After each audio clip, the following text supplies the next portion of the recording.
दोस्तों, तो आज हम बात करेंगे कार्नोट साइकिल की इफ़िशियंसी का।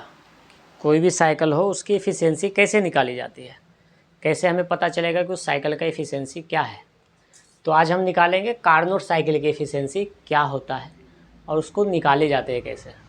तो ये अपना टीएस डायग्राम है जो हमने कार्नोट साइकिल के एक्सप्रेशन में और उसका जो वर्किंग प्रिंसिपल बताया था उसमें ये पीवी और टीएस डायग्राम बनाया, तो ये टीएस डायग्राम है ताकि हमें पता चले कि कहाँ पे टेम्परेचर बढ़ रहा है घट रहा है, तो हमें इफ़िशियंसी निकालने में हेल्प मिलेगी। तो कोई भी इफ़िशियंसी क्या होता है, कोई भी इफ़िशियंसी क्या होता है, work done upon heat supply. कोई भी इफ़िशियंसी बोले निकालने के लिए किसी भी चीज़ का, तो क्या होता है, जो उसका वर्क डन है और उसका जो हीट सप्लाई है उसी से उसकी इफ़िशियंसी निकलती है। तो इसकी वर्क डन क्या है, वर्क डन में हम इसको क्या दे रहे हैं,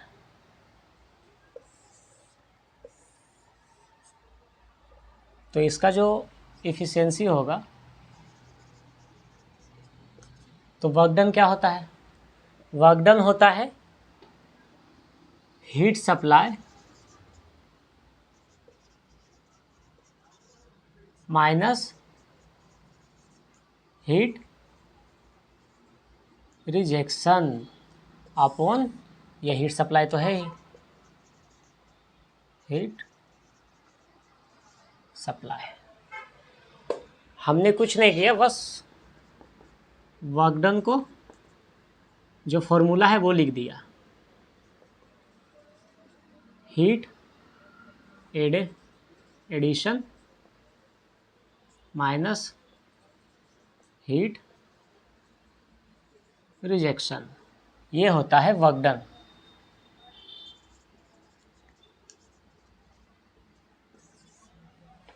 ये वर्क डन हो गया। तो हीट सप्लाई क्या है, क्यूए, हीट एडिशन, तो नाउ कार्नोट एफिशिएंसी क्या हो जाएगा, हीट एडिशन क्या है, क्यूए, और हीट रिजेक्शन क्या है, क्यूआर, और heat addition heat supply QA. अब क्यूए है क्या, कहाँ कहाँ हीट ऐड हो रहा है, कहाँ कहाँ हीट रिजेक्ट हो रहा है, वो समझते हैं। तो क्यूए इजकल टू हो जाएगा, QA heat addition T3 minus T2, ये है क्यूए 2 to 3, और हीट रिजेक्शन ये हो रहा है हीट रिजेक्ट 4 to 1, तो ये हो जाएगा T4 माइनस T1। सेम चीज़ें हम यहाँ भी लिख सकते हैं। हीट सप्लाई क्या है, T3 minus T2, heat rejection क्या है, T4 माइनस T1, ठीक है, और हीट सप्लाई ये सेम आ जाएगा T3 माइनस T2। अब समझते हैं यहाँ माजरा क्या है। माजरा ये है कि T3 माइनस T2 तो हमने कर दिया, पर T3 इजक्वल टू T2 है और T1 इजक्वल टू T2 है, because T3 equal to T2, क्योंकि यहाँ टेम्परेचर चेंज नहीं हो रहा है, हीट एडिशन में टेम्परेचर सेम है, इंट्रोपी चेंज हो रहा है, S1 S2 चेंज हो रहा है, और यहाँ हो जाएगा T4 माइनस T1। अब जब ये दोनों सेम टेम्परेचर है, टेम्परेचर डिफरेंस है ही नहीं, तो क्या होगा, इसको हम अगर T3 को T2 लिख दे तो भी चलेगा, T4 को T1 लिखेंगे तो भी चलेगा। तो यहाँ आते हैं नेक्स्ट,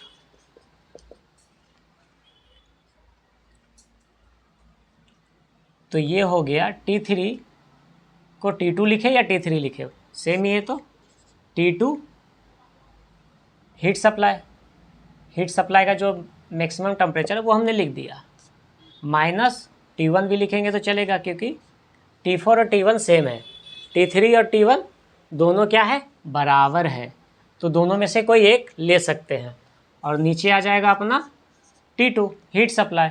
तो हमने क्या किया, दिस इजक्वल टू दिस, तो हमने इसको कैंसिल कर दिया, and this is equal to this, T3 equal to T2, तो T3 हमने कैंसिल कर दिया, और T4 इक्वल टू T1, तो T4 हमने हटा दिया। अब बचा क्या, T2 T2 T1, T2 minus T1, क्योंकि T1 क्या है, मिनिमम टेम्परेचर है, और T2 क्या है, मैक्सिमम टेम्परेचर। तो हीट सप्लाई क्या होता है, maximum minus heat supply minus heat rejected. तो ये आपका आ गया वर्क डन। ये अपना अपर हीट है, ये लोअर हीट है, ये हायर टेम्परेचर, ये lower temperature to the heat supply. Heat supply मतलब हाई टेम्परेचर, तो ये T2 ये आ गया। अब इसको करते हैं अलग, ये माइनस में है और ये डिवाइड में है, तो T2 बाय T2 माइनस, इसको हमने कुछ नहीं किया, बस तोड़ा है अलग अलग करके। ये T1 अपॉन T2, ये दोनों के साथ डिवाइड में था तो हमने इसको अलग किया। अब क्या होगा, T2 T2 कैंसिल, अब बचा क्या, T1 बाय T2। तो कार्नोट साइकिल क्या हो जाएगा, ये जब कटा तो ये हो गया 1, ये जब दोनों कट गया तो, और ये जो है T1 अपॉन T2, ये आएगा अपना इफ़िशियंसी। ये है कार्नोट साइकिल की इफ़िशियंसी। अब समझ में आ गया होगा, heat supply minus heat rejected, work done क्या है, heat supply minus heat rejected, और अपना कार्नोट साइकिल क्या था, work done upon heat supply. तो ये work done upon heat supply. अब heat supply Q1, heat rejected QR upon heat supply. अब हीट सप्लाई में क्या है, T3 माइनस T2, क्योंकि यही है वो टेम्परेचर डिफरेंस।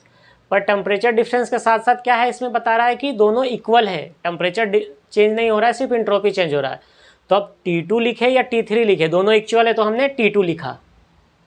फिर यहाँ हुआ क्या, हीट रिजेक्ट जब हो रहा है तो T1 इक्वल टू T4 है, तो हमने क्या किया, T1 लिखा, और हीट सप्लाई में T3 माइनस T2 के जगह पे T2 लिखा। अभी T2 क्या हो गया, कैंसिल हो गया, तो 1 माइनस T1 अपॉन T2, ये हो जाएगा क्या, T1 क्या है, लोअर टेम्परेचर, ये है हायर टेम्परेचर, 1 माइनस, अब ये जो रेशियो आएगा T1 T2 का आपका दिया हुआ रहेगा, तो यहाँ से आपका कार्नोट एफिशिएंसी निकल आएगी। मेन क्या है, ये TS डायग्राम अपने को आना चाहिए कि TS डायग्राम है क्या, कहाँ टेम्परेचर बढ़ रहा है, कहाँ पे टेम्परेचर ड्रॉप हो रहा है, तो उससे हमें ये पता चलेगा कि कहाँ टेम्परेचर बढ़ा, कहाँ हीट सप्लाई हुई, कहाँ हीट रिजेक्टेड हुआ। क्योंकि अपना जब कार्नोट साइकिल की एफिशिएंसी निकालने आएंगे तो वहाँ पे heat supply minus heat rejected, supply क्या हो रहा है, रिजेक्ट क्या हो रहा है, वो हमें जानना बहुत ज़रूरी है। तो अगले नेक्स्ट वीडियो में हम जानेंगे इसका लिमिटेशंस क्या है कार्नोट साइकिल का। फिर हम नेक्स्ट वीडियो पे चर्चा करेंगे ऑटो साइकिल की, जो कि पेट्रोल साइकिल भी बोला जाता है या पेट्रोल इंजन भी बोला जाता है। तो थैंक यू सो मच, मिलते हैं नेक्स्ट वीडियो में, ऐसे ही बने रहें।